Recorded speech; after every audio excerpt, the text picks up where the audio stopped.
조용한 화요일 오전이었습니다. 한 남성이 은행 창고에 앉아 있었습니다. 나이는 58세. 손에는 아파트 등기부 등본이 들려 있었습니다. 30년 넘게 직장을 다녔고 집도 한 채 있습니다. 딸 전세금에 보태려고 5천만 원만 빌리면 된다고 생각했습니다. 그런데 은행 직원이 조용히 말했습니다. 고객님, 집은 있으신데요? 지금 조건으로는 그 금액까지 어렵습니다. 그 순간 이 남성은 말문이 막혔습니다. 연체도 없었습니다. 직장도 있었습니다. 집도 있었습니다. 그런데 돈이 나오지 않았습니다. 그때서야 알았습니다. 집이 있다는 것과 돈을 빌릴 수 있다는 것은 완전히 다른 이야기라는 걸 말입니다. 이 남성만의 이야기가 아닙니다. 지금 비슷한 상황에 놓인 분들이 생각보다 많습니다. 집은 있는데 현금이 부족한 사람, 은퇴가 가까워 소득이 줄어드는 사람, 자녀 전세금을 도와주려는 부모, 퇴직 후 창업을 생각하는 50대와 60대가 모두 이 변화의 영향을 받을 수 있습니다. 이 변화는 조용히 오고 있습니다. 문자 한 통으로 알려주지 않습니다. 뉴스에서 큰 경고음도 없습니다. 막상 돈이 필요해서 은행에 갔을 때 처음 알게 됩니다. 집 있는 사람이 왜 흔들리는지 지금부터 하나씩 짚어보겠습니다. 복잡한 경제와 국제 뉴스를 쉽게 풀어드리는 채널 한눈의 경제 톡톡입니다. 지금 바로 구독 눌러두시면 이런 흐름을 앞으로도 놓치지 않고 챙기실 수 있습니다. 자, 그럼 본격 시작합니다. 1부. 은행의 계산표가 달라졌습니다. 예전에는 집 한 채가 있으면 마음이 든든했습니다. 급하면 담보대출 받으면 되지. 자녀 결혼 자금은 집담보로 빌려서 도와주면 되지. 많은 분들이 그렇게 생각하셨을 겁니다. 그런데 지금 그 계산이 맞지 않게 됐습니다. 은행이 갑자기 마음이 변한 게 아닙니다. 나라 전체가 브레이크를 밟기 시작했습니다. 가계부채가 너무 빠르게 늘어나자 금융당국이 직접 나섰습니다. 한국은행이 발표한 자료에 따르면 2024년 기준 우리나라 가계부채는 GDP 대비 100%를 넘어섰습니다.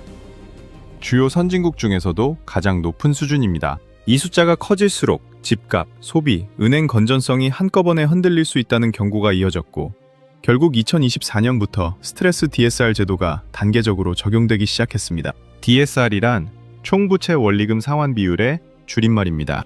1년에 버는 돈 중에서 빚을 갚는데 얼마를 쓰는지 따지는 겁니다. 이미 갚아야 할 빚이 많으면 새로 빌릴 수 있는 돈이 줄어듭니다. 집이 있어도 줄어듭니다. 오래 거래한 은행이어도 줄어듭니다.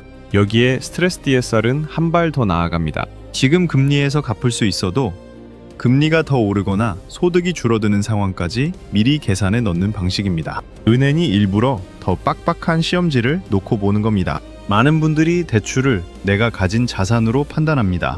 하지만 은행은 앞으로 갚을 힘을 봅니다. 집값이 7억 원이어도 매달 들어오는 소득이 줄면 한도는 내려갑니다. 월급이 있어도 기존 빚이 많으면 한도는 깎입니다. 은퇴가 가까우면 더 보수적으로 봅니다. 같은 집, 같은 사람이라도 몇 년 전과 지금의 대출 한도가 달라질 수 있습니다. 이 차이를 모르면 막상 필요한 순간에 크게 당황할 수 있습니다. 2부. 집 있어도 현금이 없으면 흔들립니다. 60세 이 선생님 부부를 보겠습니다. 아파트 한 채가 있습니다. 주변에서는 말합니다. 집 있으니까 걱정 없겠네요. 하지만 실제 통장을 보면 다릅니다. 국민연금은 아직 충분하지 않습니다. 퇴직금 일부는 자녀 결혼 자금으로 썼습니다. 매달 관리비, 보험료, 병원비가 나갑니다. 집은 있는데 통장은 빠듯합니다. 이런 분들이 예전에는 이렇게 생각했습니다. 정 급하면 집 담보로 빌리면 되지. 그런데 지금 은행은 소득이 줄었거나 은퇴가 가까웠거나 기존 대출이 남아있으면 원하는 만큼 빌려주기 어렵습니다. 국민건강보험공단 자료에 따르면 60세 이후 의료비 지출은 40대의 2배 이상으로 늘어납니다. 예상치 못한 병원비 하나가 생활 전체를 흔들 수 있는 구조입니다. 집값이 2억 원 올라도 통장에 생활비가 자동으로 들어오지는 않습니다. 집을 팔아야 현금이 되는데 팔고 나면 어디에 살지도 문제입니다. 대출을 받으려 해도 한도가 줄어 있으면 생각했던 계획이 무너집니다. 자산 가치가 높다는 것과 생활이 안정적이라는 것은 전혀 다른 이야기입니다. 앞으로는 집값보다 매달 버틸 수 있는 현금 흐름이 더 중요한 시대가 되고 있습니다. 3부. 자녀를 도우려다 부모가 먼저 흔들립니다. 50대, 60대 부모님들이 가장 약해지는 순간이 있습니다. 자녀가 조심스럽게 말할 때입니다. 전세금이 조금 부족해요. 결혼 준비가 생각보다 많이 들어요. 부모 마음은 숫자보다 먼저 움직입니다.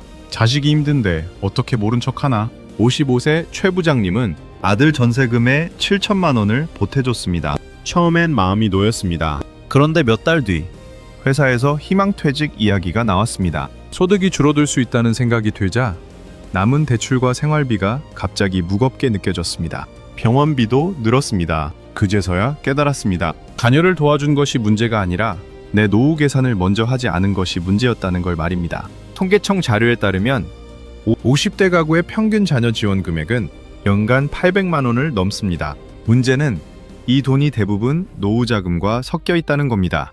부모 통장에 있는 돈은 전부 여유 자금이 아닙니다. 그 안에는 앞으로의 생활비가 있고 병원비가 있고 예상치 못한 사고에 대비할 비상금도 들어 있습니다. 이름표가 붙어 있지 않으면 그 돈은 쉽게 빠져나갑니다. 자녀를 돕는 마음이 잘못됐다는 뜻이 아닙니다. 다만 부모가 무리해서 도와주면 처음엔 가족 사랑처럼 보이지만 몇 년 뒤 부모의 생활비가 부족해지면 결국 가족 전체의 부담이 됩니다. 자녀가 다시 부모를 도와야 하는 상황이 오면 처음의 선의가 더 큰 걱정으로 돌아옵니다. 4부 퇴직 후 자영업. 이것만은 꼭 아셔야 합니다. 퇴직을 앞두고 많은 분들이 이런 생각을 합니다. 작은 가게 하나 해볼까? 프랜차이즈면 안정적이지 않을까? 하지만 요즘 자영업은 예전보다 훨씬 복잡합니다. 52세 박 사장님은 작은 식당을 열었습니다. 처음엔 버틸 수 있다고 생각했습니다. 그런데 재료비가 오르고 대출 이자가 오르고 손님은 줄었습니다. 부족한 돈을 카드론으로 메웠습니다. 다음 달엔 마이너스 통장을 썼습니다. 그리고 은행에 추가 대출을 물었습니다. 돌아온 답은 짧았습니다. 기존 대출이 많아서 어렵습니다. 소상공인진흥공단 자료에 따르면 자영업자의 절반 가까이가 창업 3년 안에 폐업합니다. 매출이 있어도 카드 결제 대금은 늦게 들어오고 임대료와 재료비는 먼저 나갑니다. 이 사이가 막히면 장사는 돌아가는데 통장은 비어있는 일이 생깁니다. 대출문이 좁아진 시대에는 사업이 조금만 흔들려도 추가 대출이 안 나오고 기존 대출 연장도 까다로워집니다. 버티는 힘이 급격히 약해지는 구조입니다.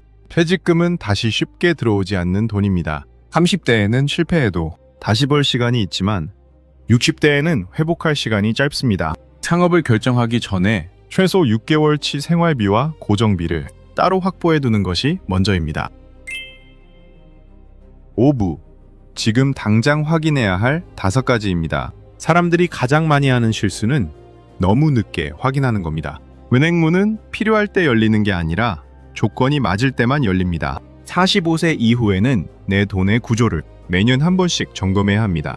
월급, 연금, 대출, 보험료, 자녀 지원, 병원비가 한꺼번에 겹치는 시기이기 때문입니다. 첫째, 모든 대출의 만기일을 적어야 합니다. 주택담보대출, 신용대출, 마이너스 통장, 사업자 대출까지 전부입니다. 머리로 기억하면 빠뜨립니다. 종이에 적어야 보입니다. 만기일이 보이면 위험도 보입니다. 만기 한 달 전에 알면 이미 선택지가 줄어 있습니다. 둘째, 매달 빠져나가는 이자를 확인해야 합니다. 대출 원금이 얼마인지도 중요하지만 더 중요한 것은 매달 얼마가 빠져나가는지입니다. 금리가 조금만 올라도 생활비가 흔들리는 구조라면 지금 바로 조정이 필요합니다. 셋째, 신용대출과 카드론을 정리해서 봐야 합니다. 작은 빚이라 방치하면 나중에 주택대출 한도를 줄이는 원인이 됩니다. 마이너스 통장은 쓰지 않아도 열려있는 한도 자체가 은행 계산에서 부담으로 잡힐 수 있습니다. 넷째, 자녀에게 도와줄 수 있는 금액을 따로 정해야 합니다. 필요하면 도와줘야지가 아니라 여기까지는 가능하다로 선을 그어야 합니다. 그 선을 자녀에게도 미리 알려야 합니다. 부모가 선을 정해두면 자녀도 더 현실적으로 준비하게 됩니다. 다섯째, 비상금을 손대지 않는 돈으로 분리해야 합니다. 이 돈은 수익을 내는 돈이 아닙니다. 갑작스러운 병원비, 실직, 매출 감소, 가족 문제에 버티는 돈입니다. 비상금이 없으면 작은 사고도 대출로 이어지고 그 대출이 다음 대출을 막는 원인이 됩니다. 오늘 영상이 끝나면 통장 앱부터 열어보셔야 합니다. 대출 잔액, 금리, 만기, 매달 이자 이 4가지만 적어도 내 집이 안전판인지 아니면 부담인지 보이기 시작합니다. 숫자를 보기 전까지는 불안만 커집니다. 숫자를 적는 순간부터 대책이 생깁니다. 결론. 오늘 이야기의 핵심은 단순합니다. 은행의 대출 기준이 달라졌고 집이 있어도 한도는 줄어들 수 있습니다. 가계부채 관리 정책은 앞으로도 강화되면 강화됐지 느슨해지기 어렵습니다. 그 흐름 속에서 소득이 줄어드는 시기에 놓인 50대, 60대는 더 일찍, 더 꼼꼼하게 확인해야 합니다. 집은 분명 소중한 자산입니다. 하지만 집만 믿고 있으면 위험할 수 있는 시대가 됐습니다. 집이 있어도 현금이 부족할 수 있고 현금이 부족해 은행을 찾았을 때 대출이 막힐 수 있습니다. 중요한 것은 집 한 채가 아니라 매달 버틸 수 있는 힘이고 대출 한도보다 중요한 것은 상환 능력입니다. 지금 필요한 것은 불안이 아니라 점검입니다. 막히기 전에 확인하고 빠져나가기 전에 지키고 늦기 전에 숫자로 보는 것입니다. 이런 흐름을 계속 쉽고 한눈에 정리해드리는 채널 한눈에 경제 톡톡이었습니다. 구독과 좋아요 아직 안 하셨다면 지금 눌러두세요. 시청해주셔서 감사합니다.